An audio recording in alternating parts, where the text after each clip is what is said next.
O Blast é o herói classe S rank número 1 de One Punch Man. O cara é casca grossa pra caramba, mas parece que, ao contrário do que rola com o Saitama, a vida dele não é simples, né? Que alguém fez uma baita de uma ferida na cara dele. Quem que conseguiu fazer isso? Quem que arrumou aquela cicatriz na cara do Blast? Vamos investigar isso agora, a gente tem pista, hein?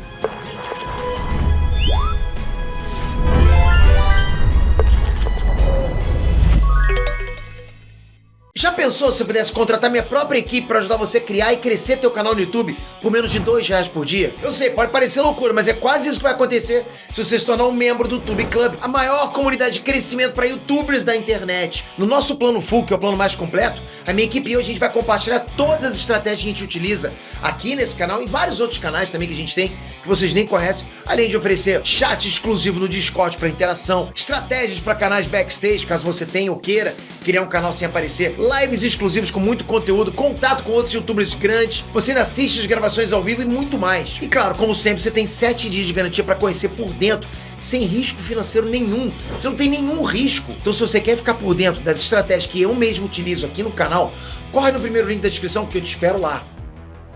Peter aqui! Galera, o One Punch Man é cheio de mistérios, mas muitos desses mistérios, né, o próprio autor faz questão de colocar uma pitadinha de informações para que nós mesmos possamos descobrir esses mistérios. E um deles é a identidade de quem quase matou o herói classe S, rank número 1, o Blast. Eu vou contar tudo isso pra vocês, mas não sem antes vocês mandarem aquele soco gravitacional no botão do like, isso é bom pra caramba, isso é importante demais. Essa comunidade de One Punch Man é uma comunidade que vem me surpreendendo cada dia mais, verdade. Que a gente é forte pra caramba em Dragon Ball, Naruto, mas o One Punch Man, ó, tá lá no top também. Pilar, obrigado de coração a você por isso, vamos lá. Bom, galera, antes de qualquer coisa, eu já vou descartar imediatamente aquela teoria maluca de que o Blast, na verdade, é o garoto do futuro, na boa. Eu já vi, sério, já vi um monte de gente aí dizendo que eles são a mesma pessoa, a mesma coisa, né? Só porque os dois têm uma cicatriz na cara. Tipo, os dois têm cicatriz na cara, então são a mesma pessoa. Faz sentido. Galera, tenho certeza que o Murata fez os dois terem a mesma cicatriz só pra gente pensar nessa hipótese. Não consigo ver outra coisa. Mas essa hipótese não faz o menor sentido, não faz o menor sentido. Se o Blast fosse o garoto do futuro, vocês não acham que deveria acontecer com eles a mesma coisa que aconteceu com o Saitama quando ele voltou no tempo? Porque o Saitama do futuro e o Saitama do presente, eles se fundiram num único Saitama. E todas as memórias do futuro deixaram de existir. Então esquece, o próprio mangá já refutou isso. Essa hipótese não tem como, tipo, seria uma tela azul. Bom, mas independente de qualquer coisa, na verdade o garoto ter essa cicatriz pode ser uma pista pra gente concluir quem fez a cicatriz do Blast. Justamente, essa cicatriz do Garou pode ser a pista pra cicatriz do Blast, entendeu? Porque quem fez a cicatriz no rosto do Garou foi um monstro ameaça nível demônio chamado Ceifador Real, que era originalmente um serial killer que acabou se tornando um monstro, beleza? O Garou lutou contra ele e acabou tendo o rosto dele cortado. Eu não tô dizendo que foi o mesmo monstro que feriu o Blast, não tô falando isso.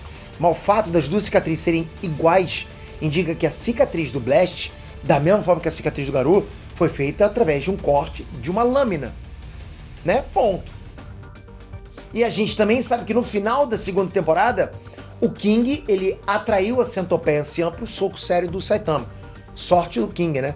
Mas pro King fazer isso, ele teve que dizer que o Blast estava lá pra uma revanche.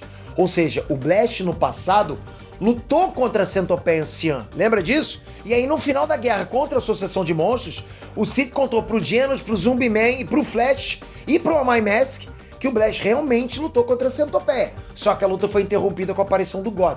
Então, isso são fatos, ok? E eu tô dizendo isso já pra dizer que não pode ter sido a Centopeia que fez isso com o Blast. Tem que ter sido alguém que usa uma lâmina. Só que no capítulo 173, a gente pode ver que o Blast não agia sozinho. Ele tinha uma equipe na época. E um dos companheiros dele era um homem que a gente não vê o rosto. Mas a gente consegue ver que ele é um tipo de ninja, entende? Bom, pra quem acompanha o webcomic sabe que esse ninja é na verdade o líder da Vila Ninja, onde o Flash e o Sonic treinaram. Só que tem um detalhe que também é dito na webcomic, que é o fato de que esse cara no passado lutou contra o Blast e perdeu a luta. Bom, mas se eles eram parceiros, por que eles lutaram, né? Parceiro não deveria lutar? Bom, eu tenho uma teoria que pode explicar exatamente isso tudo aí.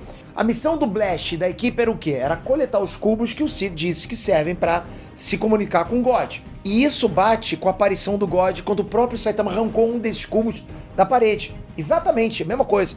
Aí logo depois dele tocar no cubo, a gente não só viu o God por trás da parede, sim, breve momento lá, como também eles próprios ouviram a voz do God oferecendo um acordo pra eles. Além disso, o mangá deixou claro pra gente que o líder ninja tinha um mapa que provavelmente indicava a posição de um dos cubos. Então, se o mapa existia, possivelmente eles se envolveram numa missão pra ir atrás desse cubo. Só que a Centopeia Cian acabou aparecendo. Aí fez com que o Blast se engajasse em combate lá contra ela, enquanto o restante da galera lá da equipe dele iria atrás do cubo. O Blast teve que parar a Centopeia Cian, né? Então, quando o líder ninja finalmente pegou o cubo, o God provavelmente apareceu e ofereceu poderes pra ele, pro ninja lá, né? Isso explicaria a aparição do God durante a luta contra a Centopeia. Aí o líder ninja, então, se corrompeu e se tornou um tipo de monstro ninja. O que, por sinal, faz muito sentido, porque o visual do líder ninja na webcomic é realmente grotesco. Ele virou um monstro de verdade, isso aconteceu. Mas por ter se corrompido, provavelmente ele matou todo o restante do grupo e depois desafiou o Blast. Então, assim, quem fez a cicatriz no rosto do Blast foi exatamente o líder ninja durante esse combate. No final, o líder ninja acabou sendo derrotado, mas o Blast ficou ferido no processo. Aconteceu. O que vocês acham? Concordam com o que eu falei aqui agora nesse vídeo? Já comenta aqui embaixo e já comenta se vocês querem mais vídeos de One Punch Man. Eu gosto pra caramba, de verdade. Eu, quando tô passando o vídeo pra vocês, parece que eu tô assistindo meu próprio vídeo. É bom demais. Tô olhando os comentários, mas não sai daqui sem sua inscrição. Já deixei aqui a redoma perfeita pra você colocar a tua digital. Pode ser do polegar direito. Se você for desse, pode ser do esquerdo. E depois se inscreve, e depois ativa o sininho. Tamo junto, cara. Esse sininho é importante, galera. Pô, tô falando. Porque chega a notificação no seu celular. Valeu, galera. Até a próxima. Fui!